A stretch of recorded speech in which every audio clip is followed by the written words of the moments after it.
मित्रांनो, स्वामी म्हणतात, बाळा, आतापर्यंत तू जो संयम ठेवलास त्याचे गोड फळ तुला आयुष्यभर चाखायला मिळणार आहे. तुझ्या संसारावर ओढलेल्या संकटात तू माझे नामस्मरण चालूच ठेवलेस. तू माझ्या कठोर परीक्षेत पास झालीस. इथून पुढे जे जे तुला हवं ना ते मी तुला देणार. काळजी करू नकोस, तुझा संसार मी तुला उभा करून देणार. इथून पुढे तू सुखी राहायचं. सुख दुःखात मी तुझी साथ देणार. मी स्वतः हस्तक्षेप करतो ना तिथे सर्व छानच होतं. विश्वास ठेव. आजपर्यंत तुझ्या संसारात जे काही वाईट घडले ते विसरून तुला तयारी दाखवावी लागेल. अबोला सोडावा लागेल.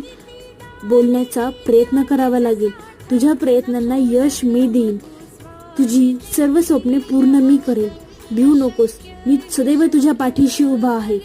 श्री स्वामी समर्थ. मित्रांनो, तुम्ही जर